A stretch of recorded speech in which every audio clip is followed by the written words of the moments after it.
మనకి మార్కెట్లో దొరికే ఆర్టిఫిషియల్ పుట్టగొడుగుల కన్నా భూమిలో నుంచి పుట్టుకుని వచ్చే న్యాచురల్ పుట్టగొడుగులు ఆరోగ్యానికి చాలా మంచిది. అలాగే ఇందులో విటమిన్స్ కూడా చాలా ఎక్కువగా ఉన్నాయండి. మెయిన్‌గా ఇందులో ఫైబర్ అనేది ఎక్కువగా ఉంటుంది. అలాగే ముఖ్యంగా విటమిన్ డి అండ్ విటమిన్ బి12 కూడా ఇందులో ఉంటుందండి. చాలా మందికి బి12 లోపం ఉంది అని చెప్పేసి అంటారండి. అలాంటి వాళ్ళకి ఈ మష్రూమ్స్ తీసుకుంటే గనక అలాంటి సమస్యలు అనేవి చెక్ పెట్టొచ్చండి. న్యాచురల్‌గా వచ్చే ఈ పుట్టగొడుగులు ఎక్కడైనా దొరికితే గానీ కంపల్సరీ తీసుకోండి. అలాగే ఈ మష్రూమ్స్ అనేది నాన్ వెజ్ కాదండి. ఇది ఒక ఫంగస్ ద్వారా తయారవుతుంది. ఇది ఎక్కువగా ఏజెన్సీస్ ప్రాంతాల్లో దొరుకుతాయండి.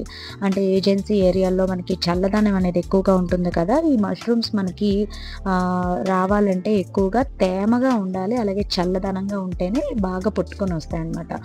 అలాగే ఇవి ఎక్కువగా పెద్ద పెద్ద చెట్లు ఉంటాయి కదా! ఆ చెట్ల పైనుంచి ఆకులనేవి రాలి పడిపోతాయి. అవి మనకి మట్టిలో, భూమిలో కలిసిపోతాయండి. చాలా కాలము కలిసిపోయి అవి కుళ్ళిపోయి ఆకులనేవి గడ్డి అలాంటి మధ్యలోని మనకి చాలా కాలం అయిన తర్వాత ఒక ఫంగస్ అనేది ఏర్పడుతుంది. వాటినే మనం పుట్టగొడుగులు అంటామండి. ఇవి కూడా వృక్ష జాతికి చెందినవే కాబట్టి ఇవి నాన్ వెజ్ అని అనకూడదనమాట. ఇది కూడా వెజిటేరియన్ అండి. ఈ ఈ పుట్టగొడుగులు ఎక్కువగా కుళ్ళిన పదార్థాలని ఆహారంగా తీసుకుంటాయి.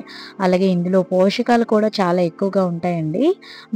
మనకి ఈ పుట్టగొడుగులు పెరగడానికి తేమ అనేది అవసరం అన్నమాట. అలాగే చల్లదనం ఉండాలి. తర్వాత నీడగా ఉండాలన్నమాట. అలా తర్వాత కుళ్ళిన మొక్కలు అనేవి ఆహారంగా తీసుకుంటాయి కాబట్టి అలాంటివన్నీ ఉంటే గనక పుట్టగొడుగు అనేది చక్కగా మనకి పెరుగుతుంది.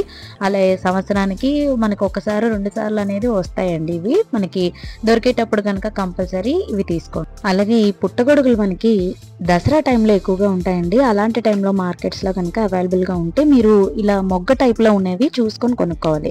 ఇది మనకి విచ్చుకొని ఉంటుందండి. ఇలా గొడుగులాగా. అలాంటి వాటిలో మనం మళ్ళీ తీసుకోకూడదు. ఇలా మొగ్గ టైప్‌లో అయితే పర్వాలేదు. ఇది నెక్స్ట్ మళ్ళీ జర్మినేట్ అవ్వడానికి ఇది ఇలా ఓపెన్ అయిపోతదనమాట. అంటే అరల్లా ఉన్నాయి కదా! అలా గ్రిల్స్‌లా ఉంటాయి. అందులోంచి మనకి ఒక ఎగ్స్ అనేవి రిలీజ్ అవుతాయి. వాటిని స్పోర్స్ అంటారు. అవి మళ్ళీ భూమిలో, మట్టిలో కలిసిపోయి మళ్ళీ స్పోర్స్ అనేవి జర్మినేట్ అవుతాయన్నమాట. అప్పుడు నెక్స్ట్ మళ్ళీ మనకి బేబీ మష్రూమ్స్ అనేవి స్టార్ట్ అవుతాయి. ఈ ప్రాసెస్ అనేది మళ్ళీ అలా కంటిన్యూ అవుతుందన్నమాట. Thank you.